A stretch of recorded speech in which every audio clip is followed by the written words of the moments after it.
स्वागत है आप सभी का 5 मिनट कंसेप्ट के इस नए सीरीज़ में। ये सीरीज़ का तीसरा वीडियो है और इस सीरीज़ में हम लोग बहुत ही अच्छे टॉपिक के ऊपर बात करते हैं, बहुत सारी नई कंसेप्ट को सीखते हैं। आज के इस वीडियो में हम लोग बात करने वाले हैं कि ट्रेन में हम VFD को क्यों यूज़ करते हैं। ये VFD क्या होता है? अगर आप हमारे चैनल को फॉलो कर रहे हैं तो आपको पता होगा कि इसके पहले वाले वीडियो में मैंने आपको बताया था कि ट्रेन की स्पीड को किस प्रकार से कंट्रोल किया जाता है। तो वहाँ पे मैंने आपको ये बताया था कि ट्रेन की स्पीड को कंट्रोल करने का मतलब कि उसमें लगी हुई जो मोटर है जो उसको चला रही है उसकी स्पीड को कंट्रोल करना होता है। तो ट्रेन में हम दो मोटर यूज़ करते हैं, AC मोटर, DC मोटर। तो DC मोटर की स्पीड को कैसे कंट्रोल किया जाता है, पूरा क्या मैकेनिज्म होता है, उस वीडियो में मैंने बात की थी। अब मैंने बताया था कि नेक्स्ट वीडियो में जो है हम AC मोटर के ऊपर बात करेंगे कि AC मोटर की स्पीड को किस तरीके से कंट्रोल किया जाता है। तो हम VFD की मदद से करते हैं। तो आज जो है इस वीडियो में हम इसी के बारे में बात करने वाले हैं। तो इस वीडियो को पूरा देखिएगा। आखिरी में जो है हम पिछले दिन के जितने भी सवाल आए थे उस सवाल के जवाब भी हम देंगे और आपको कुछ नहीं आया तो क्या बहुत कुछ सीखने मिलने वाला है। और ये मुझे बताने की ज़रूरत नहीं है कि इस ट्रेन को बिजली कहाँ से मिलता है, इस ट्रेन की मोटर को बिजली कहाँ से मिलता है जिसे हमें चलाना है। मैंने पहले ही बताया है कि दो तरीका होता है, एक तो हम ऊपर से ले लें, ओवरहेड लाइन से ले लें, और एक दूसरा तरीका होता है कि हम इंजन के अंदर ही बना लें, जिसे डीजल इंजन बोलते हैं। ऊपर से जो लेते हैं उसको इलेक्ट्रिक इंजन बोलते हैं। देखिए, एक सवाल आया था पिछले दिन, उन्होंने पूछा था कि ये डीजल इंजन के बारे में थोड़ा और बताइए। तो ये कोई नया चीज़ नहीं है, इसके बारे में आप ऑलरेडी जानते हो। ये वही इंजन है जो बाहर जो गाड़ी चलती है उसमें हम यूज़ करते हैं, पर फ़र्क है और बहुत बड़ा फ़र्क है। फ़र्क ये है कि उस इंजन की मदद से हम बाहर जो गाड़ी चलती है डायरेक्ट हम उसके पहिया को घुमा देते हैं, यानी कि उसके चक्के को घुमाते हैं उस इंजन की मदद से।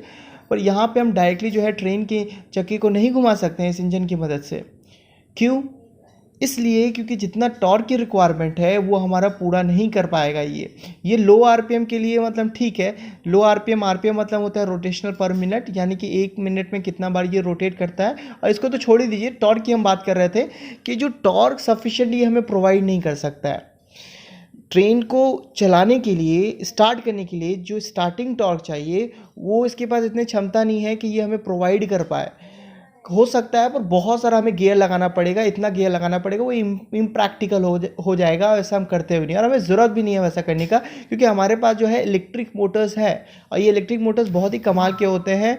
ये कम स्पीड में बहुत ज़्यादा जो है टॉर्क देने का क्षमता रखते हैं। जैसा कि मैंने आपको पहले भी बताया था DC सीरीज़ मोटर के बारे में, इसकी टॉर्क स्पीड कैरेक्टरिस्टिक आपने देखी थी कि जो इसकी स्टार्टिंग टॉर्क होता है वो बहुत बढ़िया होता है। इस वजह से जो है हम लोग मोटर्स को यूज़ करते हैं। तो फिर यहाँ पे इंजन का मैंने क्यों बोला कि हम इंजन यहाँ पे यूज़ करते हैं, तो इंजन क्या काम करता है यहाँ पे।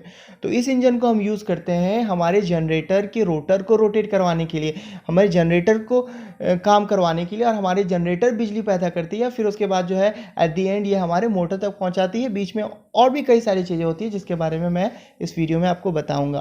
तो आपको समझ में आएगा कि ये डीजल इंजन होता है क्या है, कुछ नया नहीं है, आपको पता था इसके बारे में ऑलरेडी। तो मोटे मोटे तौर पे मैं यही बोलना चाहता था कि डीजल इंजन के अंदर हमारा जनरेटर होता है जो बिजली को पैदा करता है, और इलेक्ट्रिक इंजन के अंदर तो हमें पता ही है कि हम बाहर से लेते हैं। इस जनरेटर को हम कैसे चलाते हैं? इस जनरेटर को चलाते हैं हम डीजल इंजन की मदद से। ये वही इंटरनल कंबशन इंजन है जो हमारे रोड के व्हीकल में यूज़ होता है। फ़र्क ये है कि ये ज़्यादा पावरफुल होता है, वो जो है कम पावरफुल होता है इसके कंपैरिजन में। तो आपको ये चीज़ एकदम क्लियर हो गया बढ़िया से। और इसी वजह से जो है लोग इसे चलता फिरता जनरेटर बोलते हैं इस डीजल इंजन को, और इलेक्ट्रिक इंजन को जो है वो चलता फिरता ट्रांसफार्मर बोलते हैं। तो वो गलत नहीं बोलते, आपको समझ में आ रहा होगा वो ऐसा क्यों बोलते हैं। अब ये दोनों ही तरीके से कैसे पावर हमें मिल रहा है उसको हमने अच्छी तरीके से समझ लिया। अब ये पावर कैसे फ्लो हो रहा है और हमारे ट्रैक्शन मोटर तक कैसे पहुंच रहा है इसके बारे में बात कर लेते हैं। इसके बीच में क्या क्या चीज़ें होती है, क्योंकि इसी बीच में जो है हम अपने स्पीड को कंट्रोल कर लेते हैं। अब देखिए, इलेक्ट्रिक ट्रैक्शन मोटर में तो आपको पता ही है कि पेंटोग्राफ से पावर आता है और वो सर्किट ब्रेकर से होते हुए जो है हमारे मेन ट्रांसफार्मर तक पहुंचता है। ये मेन ट्रांसफार्मर क्या करता है, ये जो ट्रांसफार्मर है हमारे वोल्टेज की जो लेवल है, जो वोल्टेज को जो है वो कम कर देता है, रिड्यूस कर देता है। क्यों रिड्यूस करता है? क्योंकि ऊपर जो OH लाइन से जो हमें वोल्टेज मिल रहा है वो 25 किलो वोल्ट है। 25 किलो वोल्ट समझते हो, 25,000 वोल्ट है। और इतना हाई वोल्टेज जो है हम लोग डायरेक्टली अपने ट्रैक्शन मोटर को कभी नहीं दे सकते हैं, क्योंकि हर एक मशीन का जो है अपना एक रेटेड वोल्टेज होता है, यानी कि उससे ज़्यादा आप नहीं दे सकते, उससे ज़्यादा अगर दोगे तो वो फूक जाएगा। तो ये समझ में आपको आता है। इसलिए हम ट्रांसफार्मर की मदद से क्या करते हैं, इसकी वोल्टेज को कम करते हैं, इसकी वोल्टेज को रिड्यूस करते हैं। अब इस रिड्यूस वोल्टेज को जो है हम रेक्टिफायर में भेजते हैं। ये रेक्टिफायर क्या करता है, पहले भी मैंने आपको बताया, ये एसी को डीसी में कन्वर्ट करता है, क्योंकि यहाँ तक ट्रांसफार्मर तक जो हमें पावर मिल रहा था उसका नेचर एसी था, उसकी करंट का जो नेचर था वो एसी था। रेक्टिफायर की मदद से हमने क्या किया, इस एसी को डीसी में कन्वर्ट कर लिया। डीसी में कन्वर्ट करने के बाद हम भेजते हैं डीसी लिंक। ये डीसी लिंक क्या है, हम इसको जो है यहाँ पे हमारा कैपेसिटर होता है जिसकी मदद से हम इसको फिल्टर करते हैं। इसके अंदर की जो एसी कंपोनेंट है, यानी कि मैं ये बोलना चाहता हूँ कि इसको जब हम लोग रेक्टिफाई कर देते हैं, डीसी में कन्वर्ट कर देते हैं, तो ये 100% डीसी में कन्वर्ट नहीं होता है, ये पल्सेटिंग डीसी में कन्वर्ट होता है। यानी कि इसमें जो एसी की जो नेचर है वो रह जाता है थोड़ा बहुत, जिसको एसी कंपोनेंट हम बोलते हैं। इसको जो है आप कैलकुलेट भी कर सकते हो, रिपल्स फैक्टर बोलते हैं। ये आपकी प्योरिटी बताती है कि कितना प्योर आपका डीसी है, आप इसको किताबों में पढ़ोगे। तो इस तरीके से जो है हम इसको फिल्टर करते हैं इस डीसी लिंक से। फिर उसके बाद क्या करते हैं, हम इसको इन्वर्टर में भेजते हैं। ये इन्वर्टर क्या करता है, इन्वर्टर इस डीसी पावर को हमारा एसी में कन्वर्ट करता है, 3 फेज एसी में कन्वर्ट करता है, क्योंकि हमें जो मोटर चलाना है वो 3 फेज मोटर चलाना है, 3 फेज इंडक्शन मोटर चलाना है। तो फिर हमने 3 फेज इंडक्शन मोटर को दिया और हमारा मोटर काम किया। तो फिर आप सोचोगे इसकी स्पीड कैसे कंट्रोल हुई। भाई इसकी स्पीड जो है हम यहीं से कंट्रोल करते हैं, जो हमारा जो इन्वर्टर है यहाँ से ही हमारा जो है स्पीड कंट्रोल होता है। अब बोलोगे ये VFD क्या है, यहाँ तो VFD आया ही नहीं। तो देखिए बात कुछ ऐसी है कि जो मैंने रेक्टिफायर, डीसी लिंक और इन्वर्टर बताया, इन तीनों को जब कलेक्टिवली अब रखते हो एक ही यूनिट में, तो इसको हम बोलते हैं VFD, वेरिएबल फ्रीक्वेंसी ड्राइव्स। अब आपके मन में बहुत सारा सवाल उठ रहा होगा, और ये जाहिर सी बात है, अगर आप हमारे वीडियोस को फॉलो कर रहे हो तो मैंने ट्रैक्शन वाली वीडियोस में बताई थी आपको, मोटर्स वाली वीडियो में, कि जो हम इसके स्पीड को जो है GTO IGBT बेस्ड कंट्रोलर की मदद से कंट्रोल करते हैं। तो ये क्या है, ये वर्ड तो मैंने यूज़ ही नहीं किया। अगर मैं इसकी वर्किंग बताई या इसकी कंट्रोलिंग के बारे में आपको बताई तो ये तो वर्ड आना चाहिए।